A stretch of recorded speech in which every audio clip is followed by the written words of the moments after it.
الحمد لله رب العالمين والصلاة والسلام على رسوله النبي الكريم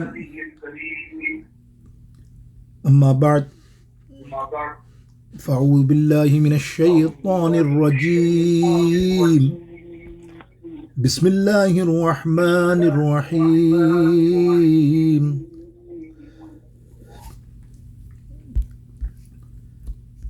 يا أيها الذين آمنوا توبوا إلى الله توبة نصوحا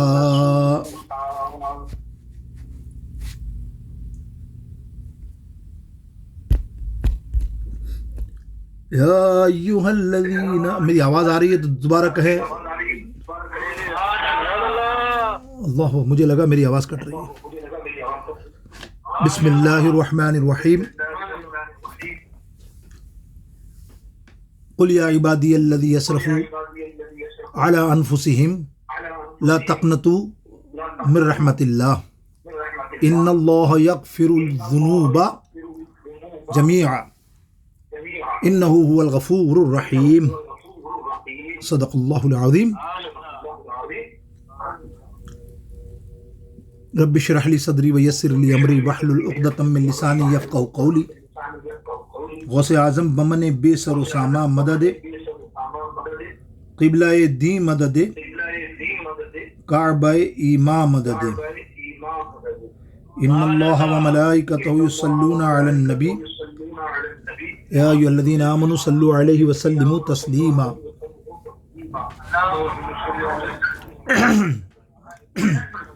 الصلاۃ والسلام علیک سیدی یا رسول اللہ وعلی آلک واصحابک یا حبیب اللہ۔ اللہ تعالیٰ کے پاک نام اور اس کی ثنا کے بعد درود پاک کا نذرانہ کروڑوں حضور علیہ السلام کے دربار میں پیش کرنے کے بعد واجب الاحترام میرے ماہانہ خاص درس قرآن و حدیث کے روشنی میں جمع ہونے والے تمام لوگوں کو میں مبارکباد پیش کرتا ہوں کہ اللہ تعالی کی بارگاہ اقدس میں دعا ہے، جس طرح بہت سے لوگ مدینہ پاک میں رمضان المبارک کے دنوں میں ہمارے ساتھی تھے، اس صحن مدینہ میں ہم نے ایک ساتھ وقت گزارا، اللہ تعالیٰ دوبارہ ہمیں وہ نصیب فرمائے۔ بلکہ جتنے حاضرین یہاں موجود ہیں سب کے لیے اور تمام ارشادیوں کے لیے کہ ایک قافلہ ہو، اب آخری عمر ہے، ایک قافلہ ہو الحمدللہ، جس طرح ہمارے قافلے جاتے تھے، اور انشاءاللہ سرکار کی بارگاہ اقدس میں وہاں نذرانہ پیش کریں۔ لیکن آئیے دو اشعار پڑھ کے درس رحمت کی طرف چلتے ہیں۔ صلی اللہ علیہ یا رسول اللہ وسلم علیہ یا حبیب اللہ، صلی اللہ علیہ یا رسول اللہ وسلم علیہ یا حبیب اللہ۔ سوچتا ہوں میں وہ گھڑی کیا جب گھڑی ہوگی۔ تصور کیا میں نے دعا مانگی آپ کے لیے، آپ سب کے لیے، کہ یہ محفل یہاں سجی ہے کہ ایک دن مدینہ پاک میں سج جائے۔ کہ سوچتا ہوں میں وہ گھڑی کیا جب گھڑی ہوگی جب در نبی پر ہم سب کی حاضری ہوگی، جب در نبی پر ہم سب کی حاضری ہوگی، سب مل کے کہہ دو آمین، کہ سو کھلیں گے اس کے لیے رحمتوں کے دروازے، سو کھلیں گے اس کے لیے رحمتوں کے دروازے، نعت مصطفیٰ جس نے ایک بھی سنی ہوگی، نعت مصطفیٰ جس نے ایک بھی سنی ہوگی، سوچتا ہوں میں وہ گھڑی کیا جب گھڑی ہوگی، اور یاد مصطفیٰ کی قسم پرسکون ہوں میں اب تک، یاد مصطفیٰ کی قسم پرسکون ہوں میں اب تک، تم بھی نام لو ان کا گھر میں روشنی ہوگی، تم بھی نام لو ان کا گھر میں روشنی ہوگی، گھر میں روشنی ہوگی، دل میں چاندنی ہوگی، گھر میں روشنی ہوگی، دل میں چاندنی ہوگی، تم بھی نام لو ان کا گھر میں روشنی ہو، اور آرزو ہے اللہ اکبر سینے میں گھر بنے مدینے میں، گھر بنے مدینے میں، آرزو ہے سینے میں گھر بنے مدینے میں، آمین، گھر بنے مدینے میں، ہو کرم جو بندے پر بندہ پروری ہوگی، ہو کرم جو بندے پر بندہ پروری ہو، تو بات کیا ہے، ایک شعر زیادہ پڑھ رہا ہوں، محبت ہی ایسی ہے، کلام ہی ایسا ہے کہ بات کیا ہے باد صبا اتنی کیوں معطر ہے، سبز سبز گنبد کو چوم کر چلی ہوگی، سبز سبز گنبد کو چوم کر چلی ہوگی، اور یہ مقطع میں اکثر صاحب خانہ کے لیے پڑھتا ہوں، جب وہ میری محفل میں آتے ہیں، بیٹھے ہوتے ہیں کبھی پیچھے کبھی آگے کبھی دائیں کبھی بائیں، میں بیان کر رہا ہوتا ہوں تو ان کی آنکھ لگ جاتی ہے، لوگ کہتے ہیں سلیم صاحب سو گئے، اور میں کہتا ہوں کہ دیکھ تو نیازی ذرا سو گیا کیا دیوانہ، دیکھ تو نیازی ذرا سو گیا کیا دیوانہ، ان کی یاد میں شاید آنکھ لگ گئی ہوگی، ان کی یاد میں شاید آنکھ لگ گئی ہوگی، آنکھ لگ گئی ہوگی، آنکھ لگ گئی ہوگی، آنکھ لگ گئی ہوگی، سوچتا ہوں میں وہ گھڑی کیا عجب گھڑی ہوگی۔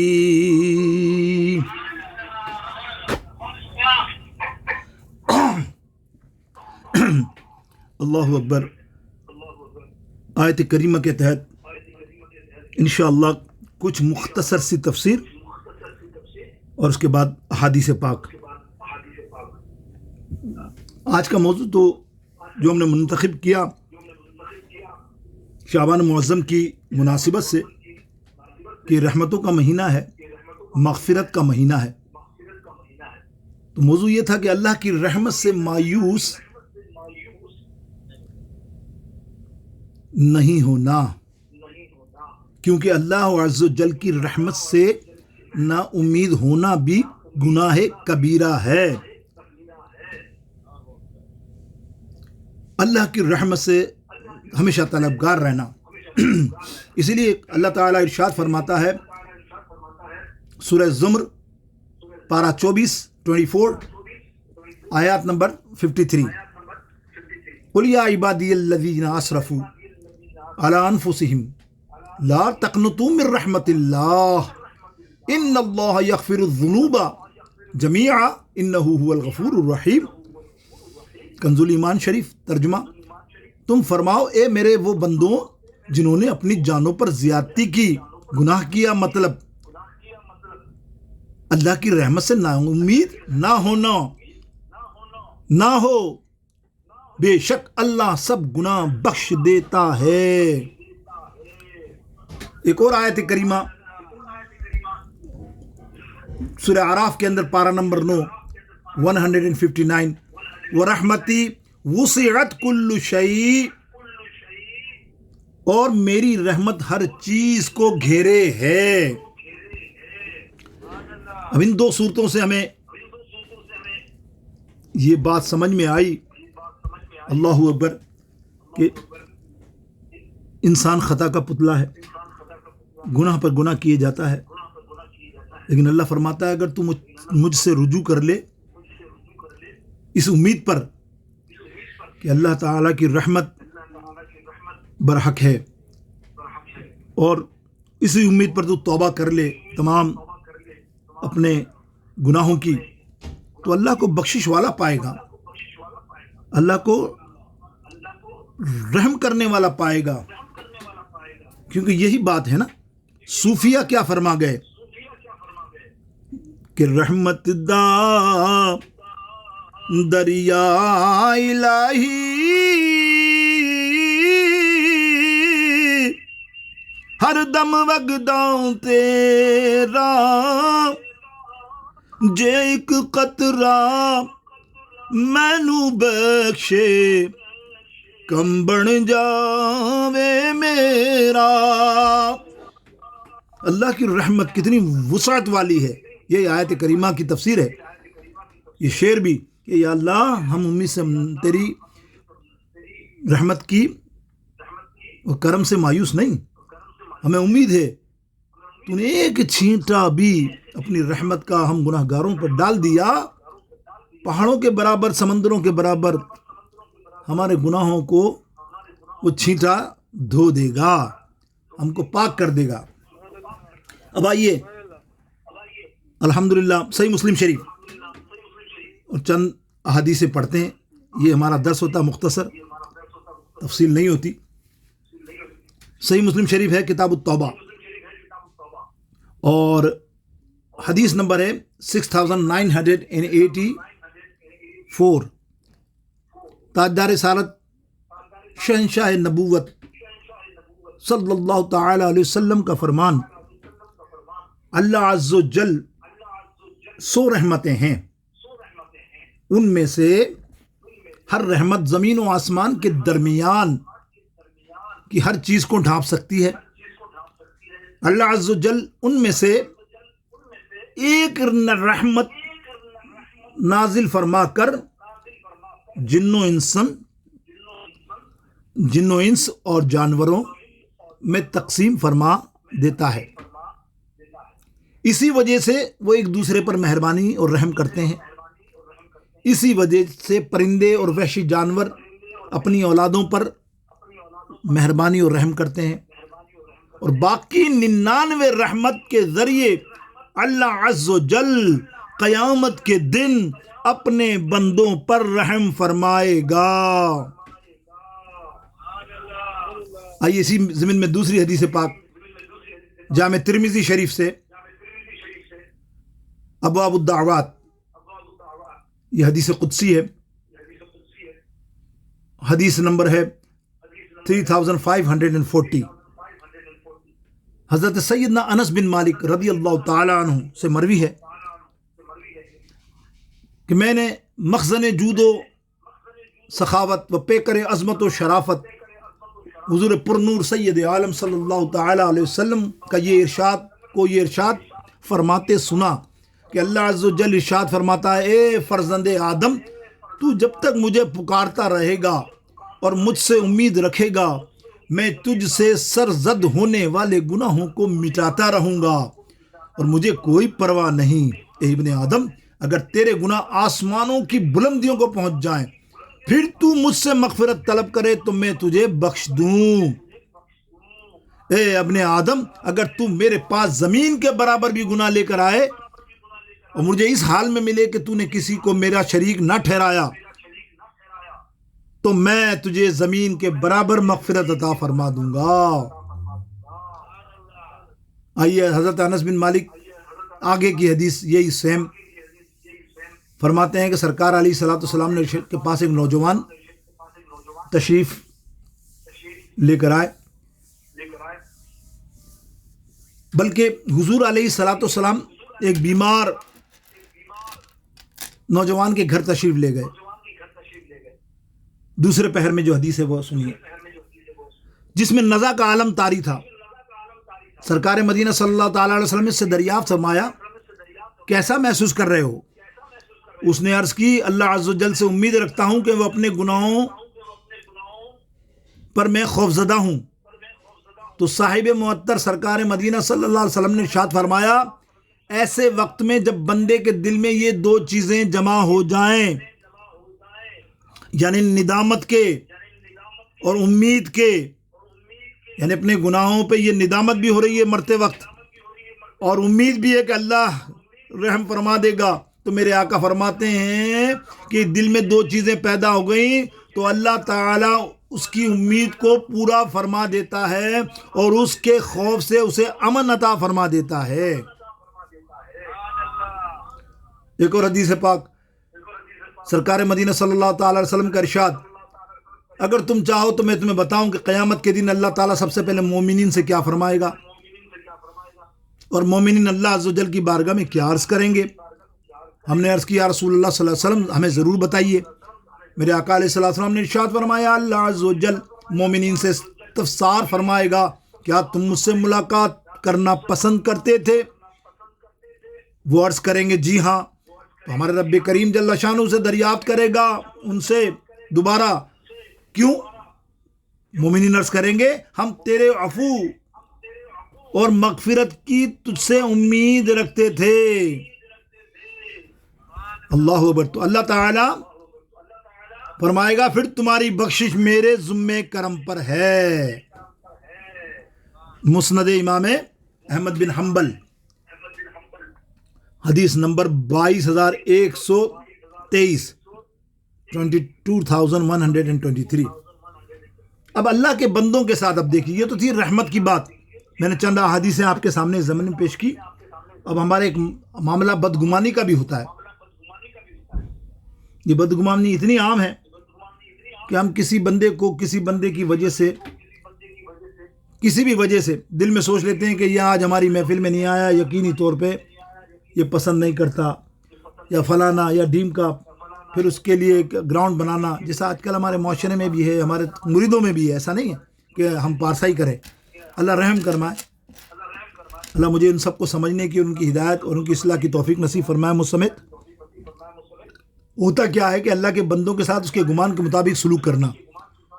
سرکار مدینہ صلی اللہ علیہ وسلم کا ارشاد ہے کہ اللہ عز و جل ارشاد فرماتا ہے میں اپنے بندے کو اس کے گمان کے مطابق ہوتا ہوں، اس کے ساتھ وہ جو مجھ سے رکھتا ہے، جب وہ مجھے یاد کرتا ہے میں اس کے ساتھ ہوتا ہوں. یعنی گمان اچھا رکھو گے اللہ تعالیٰ تمہیں اچھے سے اچھا صلہ عطا فرمائے گا. کسی کے ساتھ بدگمانی رکھو گے تو تمہیں اس کا کوئی فائدہ نہیں. یہ بخاری شریف کی حدیث پاک میں نے پڑھی. سرکار مدینہ صلی اللہ علیہ وسلم ایک اور فرمان آسان بڑا زبردست، حسن ظن ایک اچھی عبادت ہے. اب داؤد شریف کی حدیث پاک ہے. مطلب یہ ہے کہ ہر ایک سے اچھا رکھو، ہر مسلمان سے سوچو کہ یہ اچھا ہی کہے گا. حسن ظن ہمیشہ اچھا رکھو. یہ نہیں کہ وہ کسی نے تمہیں بتا دیا، آج کل غیبتوں کا دور ہے، ایک آدمی ایک بات سنتا ہے تو 10 باتیں آپ کو بتاتا ہے تو آپ بدگمان ہو جاتے ہیں. سرکار علیہ السلام کا اگلا ارشاد اچھا گمان رکھنا اچھی عبادت میں سے ہے. حضرت سیدنا جابر بن عبداللہ رضی اللہ تعالیٰ فرماتے ہیں میں نے اس حسن اخلاق کے پیکر سرکار مدینہ صلی اللہ تعالیٰ علیہ وسلم کے وصال ظاہری سے 3 دن قبل آپ علیہ الصلوۃ والسلام کو یہ ارشاد فرماتے ہوئے سنا تم میں سے ہر ایک اللہ عز و جل سے اچھا گمان رکھتے ہوئے مرے. اب اللہ سے اچھا گمان تو مراد یہ ہے کہ اللہ نے یہ مصیبت ہمارے پاس آئی ہے تو یہ گمان رکھے اللہ ٹالے گا. بیماری آئی ہے اللہ ٹالے گا، اللہ اس کا اجر اور اچھا دے گا. اللہ نے ہماری اولاد ہم سے اٹھا لی، دیگر معاملات میں میتیں ہو جاتی ہیں، تو اتنا نافرمان اور ناشکرا اور بے صبرا نہ ہو کہ منہ سے الٹے کلمات نکالے. گمان رکھے جو اللہ نے کوئی چیز لی ہے اللہ اس سے اچھی تجھے چیز عطا فرمائے گا. سرکار مدینہ صلی اللہ تعالی وسلم کا ارشاد ہے کہ میں اپنے بندے کو اس کے گمان کے مطابق، اللہ فرماتا ہے میں اس کے بندے کے ساتھ اس کے گمان کے مطابق معاملہ کرتا ہوں. اگر وہ خیر کا گمان کرے تو اس کو خیر ہے، اگر شر کا گمان کرے تو اس کے لیے شر ہے. حضور علیہ الصلوۃ والسلام کوشش کروں گا کہ 11 آج آپ کے سامنے حضور کی احادیث ہیں 11ویں کی نسبت سے پوری کروں تاکہ ہمیں سرکار غوث پاک کا کرم بھی ہمیں نصیب ہو. حضور علیہ السلام کا ارشاد ہے کہ اللہ نے ایک بندے کو جہنم میں ڈالنے کا حکم دیا. جب وہ جہنم کے کنارے پر پہنچا تو اللہ عز و جل کی طرف متوجہ ہو کے عرض کرنے لگا یا رب عز و جل تیری قسم میں تو تیرے ساتھ اچھا گمان رکھتا تھا. تو اللہ تعالیٰ ارشاد فرمائے گا اسے لوٹا دو، کیونکہ میں اپنے بندے کے ساتھ اس کے گمان کے مطابق معاملہ کرتا ہوں. وہ جہنم میں جا رہا تھا، اس کا رخ جنت کی طرف پھیر دیا گیا، کیونکہ اس نے کیا کہا دنیا میں گمان کرتا تھا کہ اللہ تو مجھے جنت ہی دے گا. اچھا گمان اور اللہ کا یہ شعب الایمان شریف کی حدیث پاک تھی جو میں نے بیان کی 9226 کے اوپر. حضور علیہ السلام کا ایک اور ارشاد، اللہ تعالیٰ عز و جل سے اچھا گمان رکھنا سب سے افضل عبادت ہے. اللہ عز و جل اپنے بندوں سے ارشاد فرمائے گا میں تیرے ساتھ تیرے گمان کے مطابق معاملہ کروں گا. اللہ تعالیٰ کا شکر ہے میں 11 حدیثیں آپ کے سامنے بیان کر چکا. یعنی اس گناہ کو اس بارے میں سخت وعید کی بنا پر کبیرہ گناہوں میں شمار کیا گیا ہے. وہ وعیدیں بھی آپ جان چکے اور بیشتر حدیثیں میں نے بیان کی آپ کے ذہن میں رہی ہوں گی انشاءاللہ. رکھے اللہ تعالیٰ کہ اللہ کی رحمت سے مایوس ہونا کبیرہ گناہ ہے. یہاں تک کہ سیدنا عبداللہ بن مسعود رضی اللہ تعالیٰ عنہ کی روایت ہے جس میں انہوں نے بیان کیا کہ یہ اکبر الکبائر ہے، یعنی اکبر الکبائر گناہوں میں سے یہ گناہ ہے. آخر کے اندر وقت تقریباً 5 منٹ یا 3 منٹ رہ گئے، انشاءاللہ تعالیٰ پوری کرتا ہوں میں آپ کو. مسلمانوں پر بدگمانی، بس یہ سمجھ لیں مسلمانوں پر بدگمانی کے بارے میں اللہ تعالیٰ کا ارشاد یا ایھا الذین آمنوا اجتنبوا کثیرا من الظن، پارہ 26 الحجرات آیت نمبر 12 اے ایمان والوں بہت بدگمانی سے بچو. یعنی بہت بدگمانی سے ایمان والوں بچو. مقصد کیا تھا کہ جو شخص صرف اپنے گمان کی وجہ سے کسی پر برائی کا حکم لگا دیتا ہے، جیسے میں نے ابھی شروع میں مثالیں دی نا، اپنی ہی مثالیں دی اپنے ہی لوگوں کی، اور مسلمانوں میں یہ عام ہے، تو وہ اصل میں شیطان اس کو جو ہے اس کی طرف بہکاتا ہے کہ اس کو حقیر جانے کہ وہ مجھ سے ملا نہیں، میری دعوت میں نہیں آیا، میرے کہنا نہیں مانا، مجھ سے یوں نہیں کرا، میں سے یوں نہیں کرا. حالانکہ ہزاروں مشکلات انسان کے ساتھ ہوتی ہے، بیماری، پریشانی، 10 مسئلے، حقوق نہ ادا کرنے، اس کی عزت بجا لانے میں سستی کرنے، اس کی عزت کے معاملے میں زبان درازی کرنا، یہ سارے معاملات آتے ہیں. حالانکہ یہ سب باتیں ہلاکت کا باعث ہیں، مہلکات میں شمار ہوتی ہیں. ایک حدیث پاک، جب 2 صحابیوں نے نور کے پیغمبر سرکار مدینہ صلی اللہ علیہ وسلم کو اپنی زوجائے سرکار علیہ السلام کو اپنی زوجائے مطہرہ حضرت سیدنا صفیہ رضی اللہ تعالیٰ عنہ سے اندھیرے میں گفتگو کرتے ہوئے پایا اور دیکھا، تو ان کو اللہ آقا علیہ السلام نے ارشاد فرمایا، یہ تم دونوں کی ماں ہے، ام المومنین. وہ دونوں اس وضاحت سے حیران ہو گئے. آپ صلی اللہ علیہ وسلم نے فرمایا، یہ شیطان آدمی کے جسم میں خون کی طرح دوڑتا ہے، مجھے اندیشہ تھا کہیں وہ تم دونوں کے دلوں میں کوئی اور بات نہ ڈال دے. یعنی اس حدیث سے ہم یہ سمجھے، صحیح مسلم شریف کی حدیث ہے، یہ سب سمجھے کہ ٹو لگا کر کسی کی بات سننا کہ کیا کر رہے ہیں، یہ بدگمانی کی جڑ ہے نا، کبیرہ گناہوں میں آتا ہے. ہم سمجھتے ہیں، ہمیں ٹو رہتی ہے کہ کریں کیا کر کے آ رہے ہیں بات. دیکھیں آپ یہاں سرکار علیہ السلام نے کیسی خوبصورت بات اور بیان کیا کہ سارا معاملہ ہی حل کر دیا. یہ سرکار مدینہ کہ ان دونوں پر کمال شفقت تھی کہ انہیں شیطان مردود کے ہتھ کنڈوں سے بچا لیا، نیز اپنی امت کو بھی تہمت سے بچنے کا طریقہ بتا دیا، تاکہ کوئی پرہیزگار عالم اپنے آپ پر فخر نہ کرے، یہ گمان نہ کرے کہ اس سے اچھا گمان رکھنے والا کوئی نہ ہو. حالانکہ یہ ایک بہت بڑی لغزش بھی ہے، کیونکہ وہ لوگوں میں سب سے زیادہ متقی پرہیزگار عالم ہوتا ہے. جیسے مجھ گناہ گار کو بھی مثال لو، وہ بھی یہ سمجھنے لگ جائے کہ میں تو بہت بڑا عالم ہوں، میں تو فلانا ہوں، میری تو بڑی عزت ہے، باوا ہوں، فلانا. کوئی کام کی چیز نہیں. لیکن لہٰذا یقیناً اس سے بغض رکھنے والے اور ناقص کہنے والے بھی لوگ ہوں گے. اسی لیے شریروں اور دشمنوں کی تہمت سے بچنا بھی ضروری ہے، کیونکہ ایسے لوگ ہر ایک سے شر ہی توقع کرتے ہیں. ہر شخص وہ لوگوں سے بدگمانی رکھے، اس کے عیب کو پردہ داری کرنے کی خواہش رکھتا ہو، تو جان لو کہ وہ ایسا اپنے باطن کی خباثت کی وجہ سے کرتا ہے. کیونکہ مومن ہمیشہ باطن کی سلامتی کی وجہ سے عذر خواہی نہیں کرتا، جبکہ منافق اپنے باطن کی وجہ سے عیوب ڈھونڈتا ہے.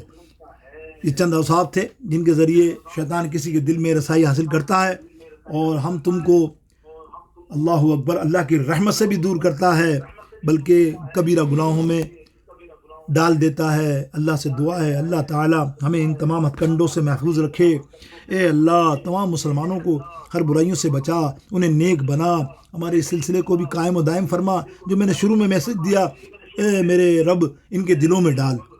کم سے کم یہ دعا تو کریں، کچھ نہیں کر سکتے، دعا کرتے رہیں گے تو اللہ ایک دن دعا قبول فرما لے گا. ہمارے جانے کے بعد ہمارے نسلیں اس سے فیضیاب ہوں گی، اور اللہ تعالی ہماری اصلاح کی ہم سب کو توفیق نصیب فرمائے. وآخر دعواہم ان الحمد للہ رب العالمین.